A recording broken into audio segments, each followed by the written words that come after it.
अयोध्या समाज सेवी अर्चना तिवारी ने कहा कि प्रभु श्री राम केवल एक महान योद्धा ही नहीं बल्कि मर्यादा पुरुषोत्तम थे, जिनका जीवन करुणा, धर्म और क्षमा के आदर्शों से भरा हुआ था। जब रावण माता सीता का हरण कर ले गया, तब भी श्री राम ने उसे बार बार संदेश दिया कि यदि वह अपनी भूल स्वीकार कर ले और प्रायश्चित करे तो वे उसे क्षमा कर देंगे। यह उनकी महानता और क्षमाशीलता का प्रमाण था। उन्होंने कहा कि आज के समाज में क्षमा का भाव धीरे धीरे समाप्त हो रहा है।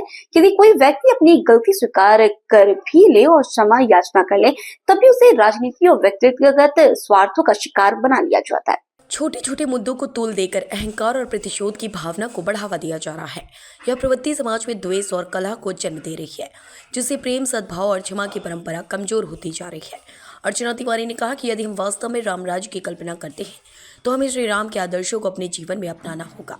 क्षमा केवल एक शब्द नहीं बल्कि एक महान गुण है जो समाज को सशक्त बनाता है। लेकिन यदि हम क्षमा और अहंकार में अंतर करना भूल जाए और केवल प्रतिशोध की भावना को बढ़ावा दे तो फिर श्री राम और रावण में क्या अंतर रह जाएगा। उन्होंने समाज से अपील करते हुए कहा कि सच्ची शक्ति प्रतिशोध में नहीं बल्कि क्षमा में होती है।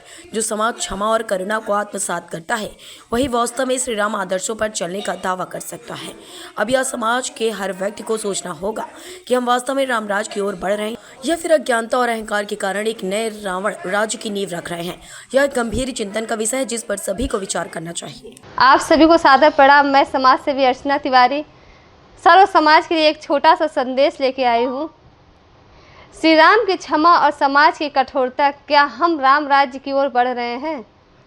प्रभु श्री राम केवल एक महान योद्धा ही नहीं बल्कि मर्यादा पुरुषोत्तम भी थे, जिनका जीवन करुणा, धर्म और क्षमा के आदर्शों से भरा हुआ था।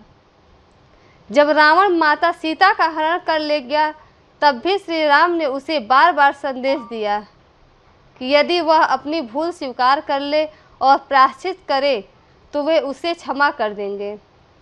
यह उनकी महानता और क्षमाशीलता का प्रमाण था। लेकिन क्या आज के समाज में क्षमा का भाव बचा है? दुर्भाग्यवश वर्तमान समय में यदि कोई व्यक्ति अपनी गलती स्वीकार कर भी ले और क्षमा याचना कर ले, तब भी उसे राजनीति और व्यक्तिगत स्वार्थों का शिकार बना लिया जाता है। छोटे छोटे मुद्दों को तूल देकर प्रतिष्ठा और अहंकार की लड़ाई में बदल दिया जाता है। यह प्रवृत्ति समाज में द्वेष और कलह को जन्म दे रही है, जिससे क्षमा और की परंपरा धीरे धीरे समाप्त हो रही है। यदि हम सच में राम राज्य की कल्पना करते हैं तो हमें श्री राम के आदर्शों को अपनाना होगा। क्षमा केवल एक शब्द नहीं बल्कि एक उच्चतम सद्गुण है जो समाज को भीतर से महान बनाता है। लेकिन यदि हम क्षमा और अहंकार में अंतर करना भूल जाएं और केवल प्रतिशोध की भावना को बढ़ावा दें तो फिर श्री राम और रावण में अंतर ही क्या है? समाज को यह विचार करना होगा कि सच्ची शक्ति क्षमा में होती है, न कि प्रतिशोध में। जो समाज क्षमा और करुणा को आत्मसात करता है वही वास्तविक रूप से श्री राम के आदर्शों पर चलने का दावा कर सकता है। क्या हम वाकई राम राज्य की ओर बढ़ रहे हैं या फिर अज्ञानता और अहंकार के कारण एक नए रावण राज्य की नींव रख रहे हैं?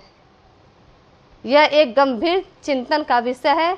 आप लोग इस विषय पर चिंतन जरूर करिएगा, फिर अपनी प्रतिक्रिया दीजिएगा।